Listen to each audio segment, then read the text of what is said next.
A year ago, Brian was an average 9 to 5er looking for an online side hustle to build a second income stream. Since he's been able to go from zero to selling over $45,000 a month on Amazon part time without running any ads, creating any products, buying stuff from China, or buying products from wholesalers. And keep in mind, Brian still has his 9 to 5 job, so his time's very limited. This video is proof that even if you're a family man or someone with a 9 to 5 job or just anyone with a busy schedule looking to make some side income, selling on Amazon is a viable option in 2025. Let's jump right into the interview with Brian. What's up? We got Brian, the FBM junkie, on the show today. You guys got to make sure you follow Brian on Twitter. He's doing an excellent job of documenting his journey, the FBM junkie. Good to have you here, Brian. What's up, Good to be here, man. Appreciate it. Oh, yeah. Yeah, for sure, bro. So you're about pretty much exactly a year in now, right? Yeah.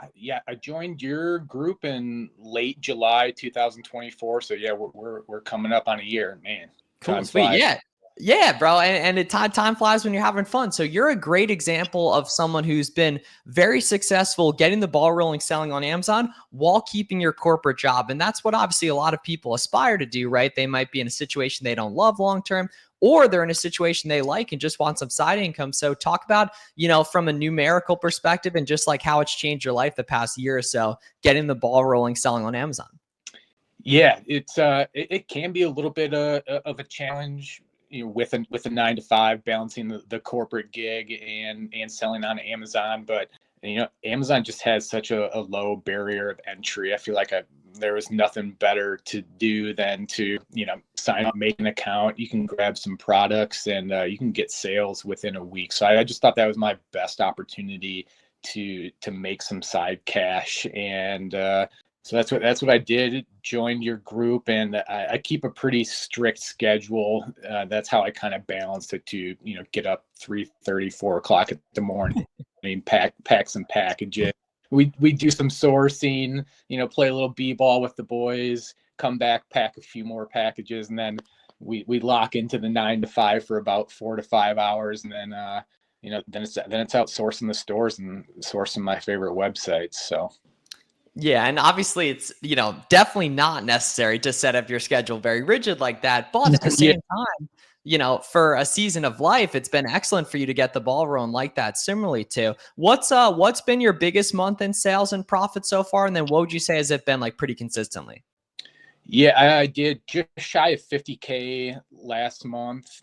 Did about $8,000-9,000 profit. So that was my biggest month. But last Q4 in December, I did about 25,000. But yeah, last month just shy of 50, and we're looking to grow a little bit more from there. So all that while balancing a 9 to 5. So it's definitely possible, definitely doable. Yeah, for sure. And obviously not easy though, right? You're someone who's put in a ton of good work. You've been very active in the community. You've been able to make these things happen. Specifically on the Amazon side of things, like, had you played around with other online business models, or was Amazon really the first online business you'd given a shot? Yeah, Amazon was the first. I did a little bit of eBay when I was younger, finding some Ralph Lauren polos at Goodwill and some of the thrift stores, flipping those, 10, 15 years ago. But just got back into it about a year ago. I remembered how much I loved making that flip for $1. And I came across, I think, definitely you, of course, you're all over the place. And then Reezy Resell started selling a few books, and then bam, found you, OARA. We were on it. Yeah. So break down what getting started with the used book business model looks like, and then how it differs from online and retail arbitrage, what you're primarily doing now, flipping name brand products for a profit. Yeah, I think the biggest difference is I could find a book that I could make $5-10 on, but there's only one of those books maybe in a store, maybe 5 to 10, whereas I can find a product online or in a store that will make me $5-10 profit, and I can get a lot of them. So it's just a lot more scalable than selling books. Books is definitely fun. It's fun to hunt them down, fun to make the scans, but as far as scaling a business and making more profit, OARA is just more scalable.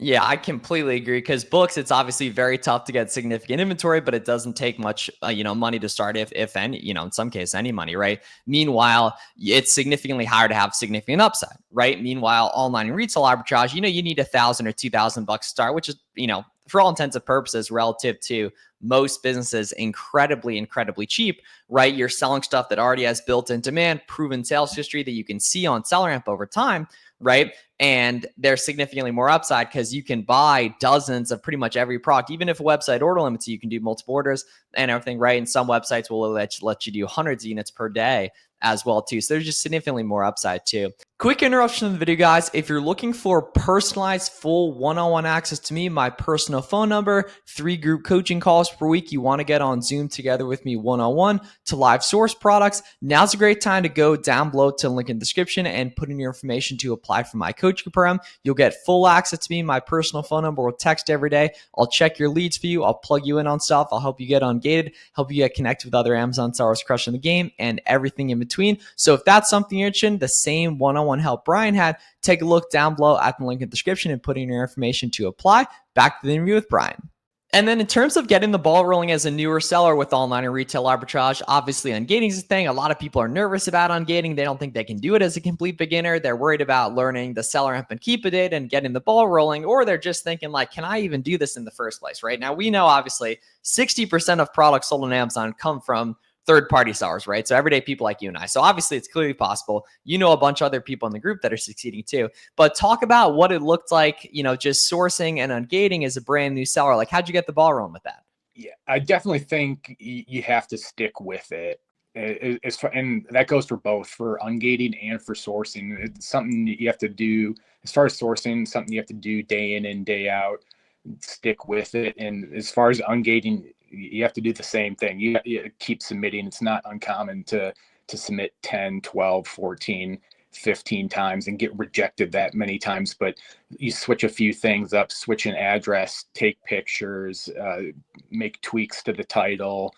That 18th, 19th time, you're probably going to get it eventually. So both things, you just got to stick with sourcing, stick with getting those ungates. And honestly, there's a lot of auto ungates out there that are really profitable. So tons of opportunities with products that are already auto ungates also. Yeah, and that's what's tough, man, is a lot of people come into this, coming from a job or school or something where if they get, declined or told no for anything, it's like, holy crap, did I do something wrong? And it's the weird thing with ungating is it's literally just common to get declined a bunch of times, or sometimes a bunch, or sometimes none, or sometimes it's an auto ungate right away from the get-go. And I just posted a video that broke down websites that are really good for ungating in 2025. So you guys watching this should definitely check that out as well. So I told everyone to go follow you on Twitter. The nice thing is people can literally see your journey. Like I remember you posting that weight loss transformation post, we're like literally, I think over a year ago at this point, or close to a year ago at this point. Talk in terms of like the way, like being a part of my group, and then obviously just being a part of the broader Amazon community, how that's been able to save you time, save you money, have more fun, or lack thereof, because I think it's a super important thing. So I'm curious your perspective. Yeah, I think it was just a mindset shift. You kind of taught me that words have energy. I stopped talking bad about myself. I told myself I could do things. I was like, well, hey, Miles, I've never done this. You'd be like, well, you didn't used to walk once either. You didn't used to talk once either. I was like, all right, I can do this. So you kind of gave me a little bit of bump there. And, that was a really big part of the community. Of course, looking at Keep It charts, sourcing with people I've met in the group, just communicating with like-minded folks that I met in the group was huge. But I tell you what, that you kind of shift my mindset about, just the way I went at life and the way I went at this Amazon thing. And I don't think enough is said about that and kind of what you do for people in that sense. I mean, I see you all the time with this Keep It charts and the SellerAmps and the ungates this, but man, if you get to know Miles, you inspired me, man. I'll put it that way. Cool. Yeah. Thanks a lot, bro. I really, really appreciate it. And the way I see it, man, is business is a gigantic self-improvement vehicle. And that obviously you do things the right way, you stick with it for 6 months, 12 months, 18 months, you're probably going to be moving in a significantly better financial direction too. But there's also, the way you've done it, getting in the community, meeting some other guys, many of which you've never met in person, pretty much all of which probably, I assume you still never met in person. And you get some accountability going. Like, I know you play hoops early in the morning. Your Twitter following does too, because you document it nicely on there. And it starts to build some accountability to yourself and accountability to others. And no one ever made less money getting around and being known, liked, and trusted by more good Amazon entrepreneurs, right? Or just in any respect, in that we can all agree that, the people you're around determine the results you get in life, right? So some of you guys watching this, you want to succeed selling on Amazon and you don't know a single other person that sells on Amazon, which I get. I didn't either when I started. Brian didn't either when we started, but we got active on social media or we joined a group. We found other like-minded people to work with, and that just made the whole process significantly easier too as well. Right. And then in terms of, okay, there's a big difference between getting your first couple Amazon sales. Everyone watching this can do this with books. Books are auto-engaged. Books are super available, thrift stores, library sales, etc. But actually scaling up the online and retail arbitrage side of things. Talk about what that process has been like, and if there's been any like huge products that like made a big difference for you fast. Yeah, I really went wide at first. I was trying to sell in a lot of different categories, and I got some sales in a lot of different categories, but I found a few things that worked for me. And once I did, I just went all in on them, doubled down on what was working. And I found a few things in the RA world that have made me some good money, and I've been exploiting that. I've been going to all those stores whenever possible. I know when it's there, and I'm going to grab it up. So I found a few things here and there that have been good finds for me. And it's just been about hammering those home, doubling down on them, and making sure I'm the first one to get them. Yeah, I think RA is super underrated in 2025, just out of the simplicity of it, man. And that, like, with OA, you got to make stuff good. You got to know when different deals are going on. But retail arbitrage, for the most part, right, it's like pretty much the price is the price, as long as you're looking for bundles and getting to know some employees potentially locally too that give you some upsides on stuff. So talk about like any secret sauce you have for retail arbitrage that's been really successful outside of the typical advice of just scan everything at your local discount stores. I'd have to say list it and leave it. So there's a lot of things that I see that I'm like, hey, if I was online right now, if I was on a website and I'm looking at that Keep It chart, I'm not buying one of those, let alone 10. But when I'm at a store and I see a chart that I'm like, that's not OA friendly, but hey, there's enough of these here, I can list that. We'll see if it sells in a couple days, and then I'll come back and pick it up. I think that's a big tip. There's been a lot of products out there that I wouldn't buy online, but I just list them and leave them at the store. It could be 20 minutes later, it could be 2 days later. I get that sale, and that's when I go scoop up all those products. So the list it and leave it, man. You can find out a lot about some listings from that. That's for sure. Yeah, that's a strategy I've done too as well, especially with pickup orders. See, that's been a phenomenal tool. You can even do that online arbitrage. Technically, like, I guess like hybrid arbitrage, you can see what your local stores have online. Sometimes the stock counts be a little bit spotty, but if it's a big retailer that you have several of in your area, that can be a really, really good thing too. Yeah, and I'd say one big tip I'll give away.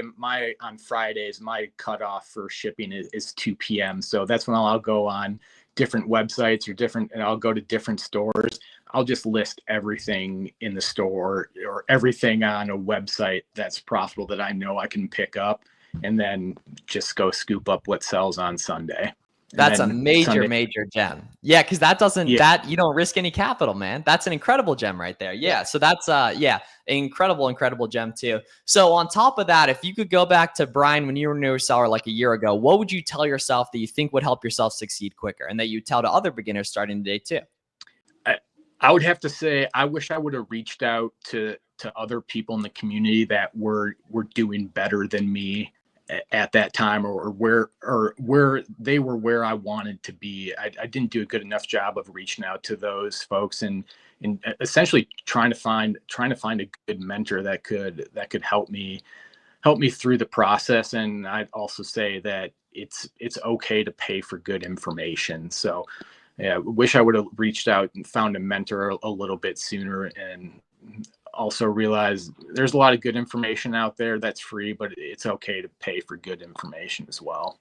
Yeah, and the way I think about it too, right? So obviously we've, you joined my group a year or so ago. Like, in terms of informationally, like, obviously there's a significant amount of secret sauce, but in terms like, okay, storefront stock, find the discounts, make products good, like that's relatively out there, like that's relatively understood. But the big help is in the implementation and the validation and being able to text me, and that we literally, I'm the only person that we actually get one-on-one on Zoom together and source it up and everything, right? And obviously that's worked out very well for you. And then in terms of your plans for the future, right? Talk about, the ways you're going to improve and innovate your Amazon business coming up here. Yeah, I'm right now. I'm going to do a lot of keep doing what I'm going to do. Keep doing what I've been doing. Back in December Q4, I did 25K, and I was like, there's no way I can pack these packages and do 25K a month. And hey, last month, June, we did 50K, 100% FBM. So I'm gonna keep scaling. I'm gonna keep scaling RA. I'm gonna mix in that OA. We're gonna keep FBM and a whole bunch of stuff. I didn't think I could do 10. I didn't think could do 25. Didn't think I could do 50. So I don't see any reason why I can't push the RA OA to FBM game to 80K. But come prior to Q4, I will be sprinkling in a little bit of FBA, and I think that's really going to take revenue to the next level. But I like my FBM, keeping it lean, multi-unit orders, expedited shipping, all that stuff. A lot of leverage in FBM. Boom. Agreed, man. Yeah. And so people who want to follow more of your journey, definitely check out Brian at the FBM Junkie. Super proud of what you're able to do, man, especially part-time. I even forgot that when I texted you. I was like, you're like, oh, dude, I'm still in corporate. I was like, oh, crap, I didn't realize that and everything. But you're an unbelievably good example of, someone who's been able to succeed part-time. Super proud of you and very excited for what's to come, brother. Thanks a lot for coming on the channel. Appreciate you, my Unc. Cool. Awesome. Thanks a lot for watching, guys. See you guys in the next one.